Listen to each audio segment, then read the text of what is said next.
L'étau se resserre autour du chef du Parti libéral du Québec.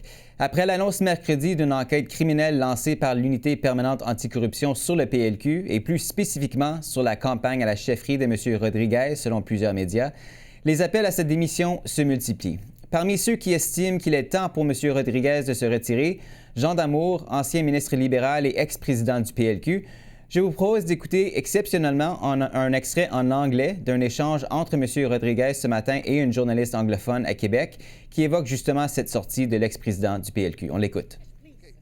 Jean Damour is saying that it's harming the recruitment of new candidates. You're basically pushing your party on the side of the highway. No. Yes, you are. It's a Six months ago, I was elected by the members because I know how to win. Look at my track record. So I know how to fight and I know how to win, and I'm here to win. I'm going nowhere. I'm going nowhere but to the caucus. Alors, M. Rodriguez peut-il vraiment espérer rester en poste? Valérie Gaudreault, chroniqueuse politique au quotidien Le Soleil, est avec nous ce soir. Bonsoir Valérie, merci d'être là. Bonsoir Marc-André, merci pour l'invitation. Commençons justement avec cette réaction de Pablo Rodriguez ce matin. Il affirme qu'il ne compte pas déposer les armes, mais peut-il vraiment tenir longtemps comme ça? Ça commence à être extrêmement difficile, hein? C'est un peu plus chaque jour. Il faut voir la nature des informations. Là, lorsque la journaliste le confronte, c'est quand même sur Jean Damour, hein? Donc là, on commence à entrer. Vous savez que lorsqu'on se parlait la dernière fois, on évoquait ensemble, Marc-André, la question de certains militants. Il y avait eu une première étape là, qui touchait, par exemple, des gens qui souhaiteraient un vote de confiance. Mais Pablo Rodriguez était arrivé quand même à contenir tout ça. Là, on évoquait une pétition, mais c'était un peu anonyme. Là, le grand tournant, c'est que des gens s'expriment à visage découvert. Donc, des présidents d'associations, des anciens élus, des gens proches, des gens à qui on ne peut pas reprocher leur loyauté au Parti libéral. C'est des gens qui, présentement, comme M. Damour, comme Christine Saint-Pierre, qui est maintenant analyste à la télévision, qui le dit, écoutez, à un moment donné, c'est le parti qui en souffre. Et c'est ça qu'on entend particulièrement. Au-delà de la campagne de M. Rodriguez, de sa figure lui-même, plus le temps va passer, et c'était l'essence de la question là, de la collègue de la CBC, Cathy Séné, que vous avez passé, que ce que dit M. Damour, c'est là actuellement, là, on devrait être en train de recruter des gens, du financement, de préparer la campagne pour octobre 2026. On a vu le député Monsef Déragé qui disait, moi, je travaille sur des gros projets sur l'électricité, sur plein de choses, je n'arrive pas à en parler. Donc, cette crise, elle paralyse présentement. C'est plus qu'une distraction. Et c'est là, la crainte, c'est qu'au-delà de cette histoire, c'est la marque du Parti libéral qui pourrait se trouver entachée. Et ça, plus le temps va passer, plus c'est à considérer. Maintenant, j'ai l'impression que M. Rodriguez voulait à tout le moins laisser passer la fin de la session parlementaire qui se termine demain, vendredi, à l'Assemblée nationale. Est-ce que la fin de semaine sera un moment de réflexion? Il dit qu'il reste. Est-ce que c'est pour longtemps? Est-ce qu'il va véritablement se rendre à Noël? Toutes les spéculations. Mais en tout cas, ce n'est pas une situation facile pour lui actuellement. Mm-hmm.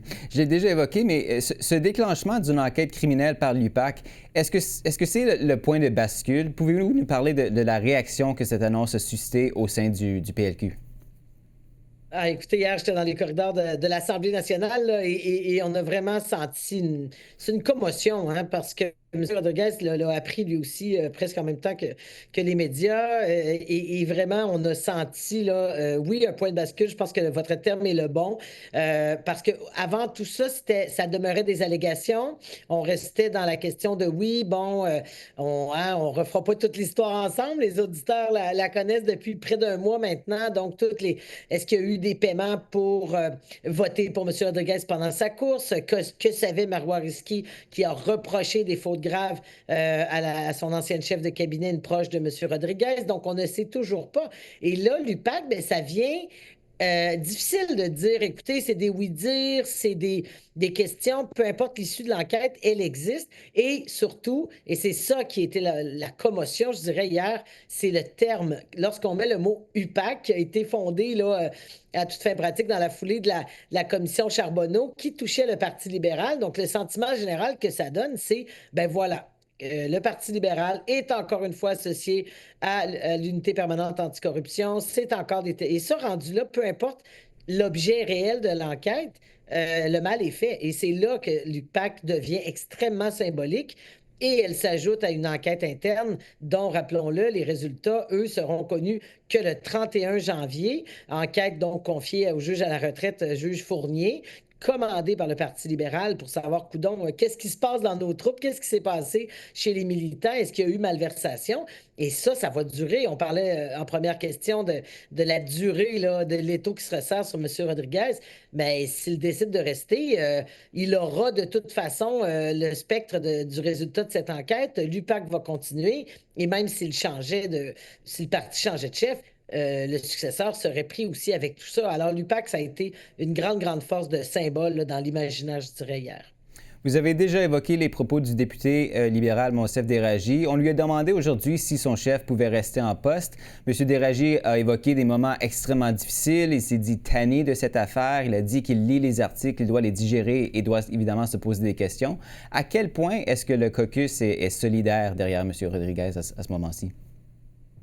Ça, c'est la question présentement qui serait un autre point de bascule, pour reprendre l'expression, parce que là, M. Déragi il n'a pas nécessairement désavoué le chef, mais il n'a pas été aussi volontaire que d'autres. Hein. On a vu le chef parlementaire André Fortin, on a vu aussi Marc Tanguay être plus affirmatif. Je suis mon chef, c'est encore l'homme de la situation. M. Déragi a été plus évasif. Il a rappelé aussi de façon assez subtile comme il était leader parlementaire, lui n'avait appuyé personne dans la course. Donc, laisse entendre, je n'ai pas de loyauté ancienne avec le chef ou un autre aspirant à la course, quel qu'il soit. Alors, si jamais le caucus ouvrait une brèche, la première, je dirais, le premier élu sur les 18 que compte le Parti libéral présentement à l'Assemblée nationale qui ouvrirait donc cette brèche vers des langues qui se délient ou un désaveu du chef. Et là, ce serait vraiment l'étape, je dirais, fatale là, pour le chef, parce que présentement, l'unité est plutôt démontrée, mais on voit quand même, on a entendu aussi aujourd'hui Enrico Ciccone qui a dit quelque chose d'important. Si on commence à m'en parler dans ma circonscription, lorsque je vais sur le terrain, ça inquiète la population, ça inquiète les militants qui disent, coudon, Enrico, qu'est-ce qui se passe? Alors ça peut être le genre de choses que, notamment dans le temps des fêtes, hein, vous savez, on tombe en relâche parlementaire dès vendredi. Donc, les députés, ils sont dans leur circonscription. Ils l'entendent bien, là, ce que les gens pensent et les inquiétudes sur l'avenir du parti avec Rodriguez à sa tête. Alors, ça, là, ce serait vraiment la prochaine grosse brèche à surveiller parce que pour l'instant, les désaveux ou les demandes de démission ou à tout le moins de se retirer le temps de l'enquête de l'UPAC sont quand même d'anciens élus ou des militants. C'est très important, mais ça n'a pas la même force que pourraient l'avoir les députés actuels. Il nous reste seulement à peu près 30 secondes, mais vous l'avez mentionné, l'Assemblée nationale s'apprête à suspendre ses travaux vendredi pour la pause hivernale. Comment est-ce que vous pensez que cette affaire va évoluer dans les prochains jours et les prochaines semaines? Qu'est-ce que vous allez surveiller? Tout va dépendre de M. Rodriguez. Je pense que ça peut être une question d'heure, hein, son départ, ou de semaines, ou jamais. On le sait jamais. Il se dit bien, il assure qu'il reste. Mais bon, comme on se disait au début, là, ça demeure. Il faut voir aussi, moi, ce que je vais surveiller, c'est est-ce qu'il y aura d'autres éléments, d'autres révélations qui signent cette fameuse lettre. On commence à entendre parler d'anciens élus assez influents, des gens crédibles, parce qu'il y a une lettre qui circule demandant le départ de M. Rodriguez. Alors, s'il fallait que s'ajoute, ça sera extrêmement important. Quant aux autres partis, bien écoutez, on a quand même regardé M. Legault aussi, qui est quand même dans une posture pas très facile non plus avec les sondages. Il y a eu quand même des questions sur son leadership cette semaine. Il assure qu'il reste lui aussi. Alors, il y aura beaucoup de moments de réflexion. Je pense que le temps des fêtes va être salutaire pour tout le monde à l'Assemblée nationale. Valérie Gaudreault, chroniqueuse politique au Soleil, merci d'avoir été avec nous ce soir et vraiment tout au long de cet automne pour nous éclairer sur l'actualité à Québec. C'est grandement apprécié. C'est très apprécié. Merci.